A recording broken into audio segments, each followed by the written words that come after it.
അശ്വതി എന്ന് പറഞ്ഞിട്ടുണ്ടെങ്കിൽ ശരിക്കും എൻ്റെ ഒരു മൂത്ത കുട്ടീനെ പോലെയാണ്. ബിക്കോസ് അവൾ ഭയങ്കര പാമ്പറായിട്ട് നമ്മൾ കെയർ ചെയ്തിട്ടുള്ള ഒരാളാണ്. ഇപ്പോഴും ഇങ്ങനെ പാമ്പറിങ് ചെയ്തുകൊണ്ടിരിക്കുന്ന ഒരാളാണ്. പക്ഷേ ഇപ്പോഴും കുറേ മെച്യൂർഡായി കാര്യങ്ങൾ സംസാരിക്കുകയും ചെയ്യുകയും ചെയ്യുന്നുണ്ട്. അതിലൊത്തിരി സന്തോഷമുണ്ട്. അപ്പോൾ ഇവളുടെ കല്യാണം എന്ന് പറയുന്നത് ഞങ്ങളുടെയൊക്കെ ഒരു ഡ്രീം ഇതായിരുന്നു. കുറേ കാലമായിട്ടുള്ള നമ്മളൊരു ഡ്രീമായിരുന്നു.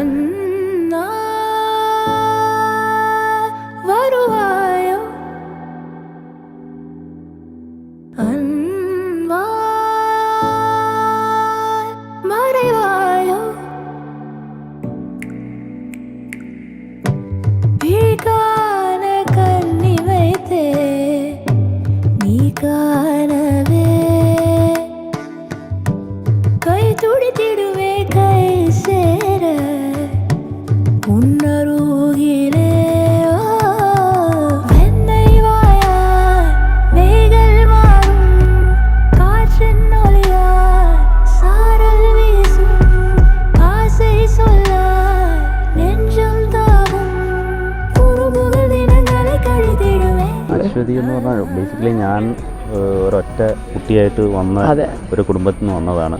എനിക്കൊരു അനിയത്തിയെ കിട്ടിയ പോലെയാണ് അശ്വതി.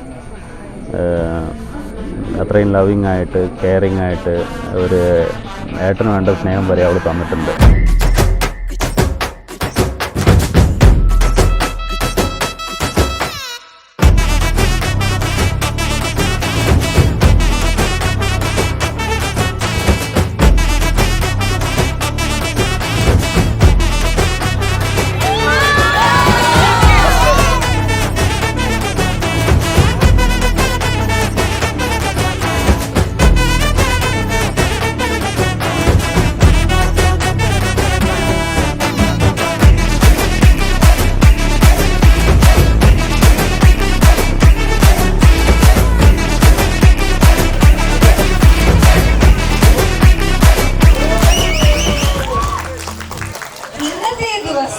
തുടക്കം മുതല് ചെക്കനെ കണ്ടുപിടിച്ചത് മുതല് ആദ്യത്തെ കോൺവെർസേഷൻ തൊട്ട് ഇനി ഈ പരിപാടി വരെ എല്ലാ കാര്യവും ഓർഗനൈസ് ചെയ്തത് എന്റെ ചേച്ചിയാണ്.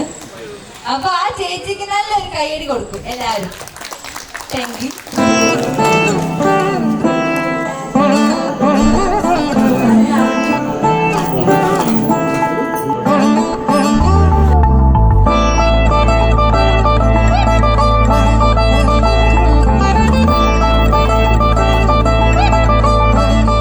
രോഹിത്തിനെ പറ്റിയിട്ട് പറയുകയാണെന്നുണ്ടെങ്കിൽ രോഹിത്തിനെ ഞാൻ ഇന്നാണ് ആദ്യമായിട്ട് കാണുന്നത്. നേരിട്ട് കാണുന്നത്. ഈ ഒരു പ്രൊഫൈൽ ഞാനായിരുന്നു ഇപ്പം റീസെൻ്റ്ലി അവളുടെ എല്ലാ മാട്രിമോണി അക്കൗണ്ട്സും ഒക്കെ ഹാൻഡിൽ ചെയ്യുന്ന ആൾ ഞാനായിരുന്നു. അപ്പോൾ ഈ ഒരു പ്രൊഫൈൽ കണ്ട് രോഹിത്തിൻ്റെ അച്ഛനുമായിട്ട് കമ്മ്യൂണിക്കേറ്റ് ചെയ്ത് അതിനുശേഷമാണ് പിന്നീട് രോഹിത്തുമായിട്ട് കമ്മ്യൂണിക്കേറ്റ് ചെയ്ത് അങ്ങനെയാണ് ഈ ഒരു അലയൻസ് വരുന്നത്. അപ്പോൾ ഇവർ തമ്മിൽ സംസാരിച്ച് ഇവർ പെർഫെക്റ്റ് ഓക്കെ ആണ് എന്നതിന് ശേഷമാണ് നമ്മൾ ഈ ഒരു അലയൻസുമായിട്ട് മുന്നോട്ടേക്ക് പോയത് തന്നെ.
Finally to agree to marry. After meeting him, she always happy and blushing. She started blushing after Yeah, meeting yeah, him. yeah. Yeah. We didn't even know she can blush.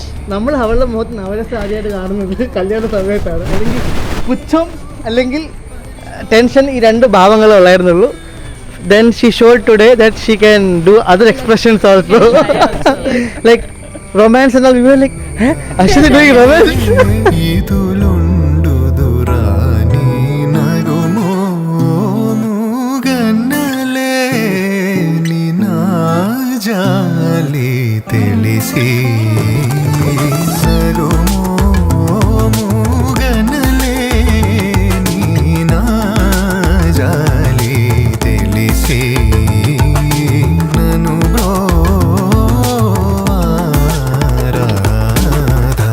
എൻ്റെ അച്ഛനും ശ്രീകുട്ടനും ജീവിതകാലം മുഴുവൻ സന്തോഷത്തോടെ ജീവിക്കാൻ സർവേശ്വരനെ അനുഗ്രഹിക്കട്ടെ.